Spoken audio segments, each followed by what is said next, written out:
Well, welcome to second semester of AP Stats, and congratulations on finishing the first 3 topics in the first 7 chapters of this book. We now just have one topic left, and that covers the last 5 chapters. And the topic here is inference procedures. One thing you are going to want to know about these last 5 chapters, chapters 8 and 9 both have 2 separate tests. They each have a 1-day multiple choice and 1-day free response, but then 10, 11, and 12 just have one combined test. So technically you have 7 exams left in here, not including your final exam, which is actually going to be on May 16th at noon. Now, for your first day of learning, before we jump into the chapter, we are going to spend the first day. There's a mid-chapter vocabulary review I want you to take some time on. When you click into that assignment, what you're going to find is 4 different steps. For step 1, please click on the vocabulary flashcards. These are flashcards that I found that I think are really great. I'm not able to change any typos if you see them on there because I am getting this from someone else who created it. After you go through the 89 flashcards, I do want you to click on here and take the Quizlet. Again, I did find this, another teacher created, and I think it's a great little review. I want you to try the 5 written answers, 5 matching, 5 multiple choice, and 5 true and false. After you do that, you are going to get a score in the upper left-hand corner. For credit for this, it's not about how accurate or correct you are, but just the participation. So to get points for this, do check your answers once the Quizlet is done and upload a photo of your percent grade of what you got for that to this assignment. In addition, I want you to leave a comment within this assignment stating the top 3 vocabulary words that you struggled with the most. And that is what our day 1 learning in second semester is going to be like. So then day 2 is going to start with our standard type of process where you, again, will start into chapter 8, keeping in mind this is a 2-day test for this one. I did make 2 changes to our learning for the chapters for second semester. It's with the mid-chapter free response and then the post-chapter free response. What you're going to find for this is the mid-chapter free response, if you read the new directions, this is not going to be retakeable. It can only be submitted one time, and this is the only assignment scheduled for a particular day. So in theory, this should be a 10 to 15 minute assignment, which is way shorter than your standard 45 to 1 hour of what an AP course should take. So this is a nice day, but again, it's not retakeable. I want you to do your best on this free response and then upload your answers here. Once the pacing deadline has been reached, because this will be the pacing deadline, is to have to achieve this assignment by a certain day. That's the other change to it. Typically the pacing was before the mid-chapter free response. Now your pacing score is going to be having to submit this mid-chapter free response.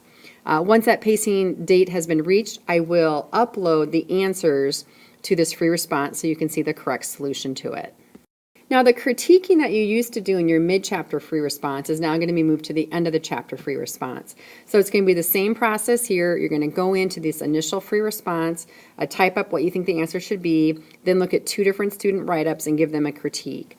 Wrap that up by actually looking at the actual scoring guidelines and seeing what a true 4 would look like, which is going to represent steps 1 through 4 here. Now steps 5, 6, and 7 are new to this one. Step 5, similar thing, you can print out the free response that's stated here, or you can just write on your separate sheet of paper. So click into the assignment here. For this particular chapter 8, the free response is actually embedded in here, so print it out if you would like. The next thing I want you to do is actually do your write-up on this without looking the answer up online. Now, one of the things I have noticed, which I understand why many of the students have been doing this, but I do not agree with it, is I can tell people have been going online and looking up the solutions to the actual free responses, adjusting your answers, and making sure you get the 4 out of 4. And again, I know that's different techniques other AP teachers have taught you. However, that's not the intention of this.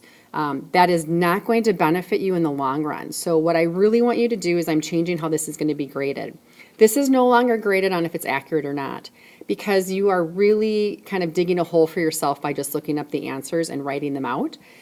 What I want you to do is this: without looking up the solution online, do this free response the best that you can and upload your answer to it. When you're done with that, what's going to happen, you're going to be able to have access to the solution to it. So then look at the solution in here. read it then. And don't worry if what you wrote makes no sense even. I would rather have you try this on your own in a genuine environment and then look at the real answer.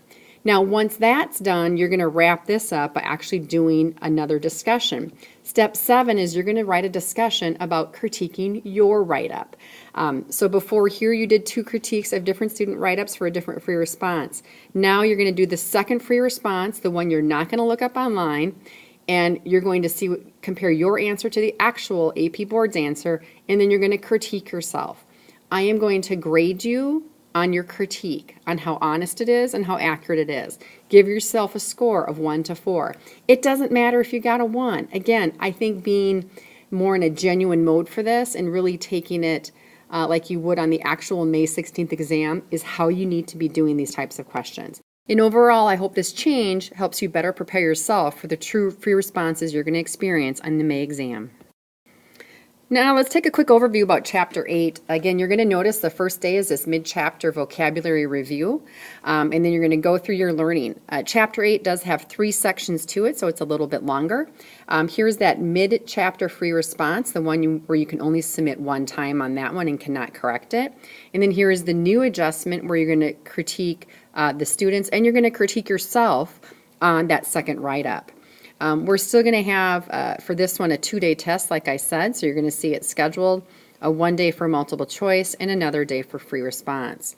Now, this multiple choice test, what I'm going to start doing now is also including some review questions. So what you're going to find for this multiple choice test is you're going to have 10 multiple choice like we normally would.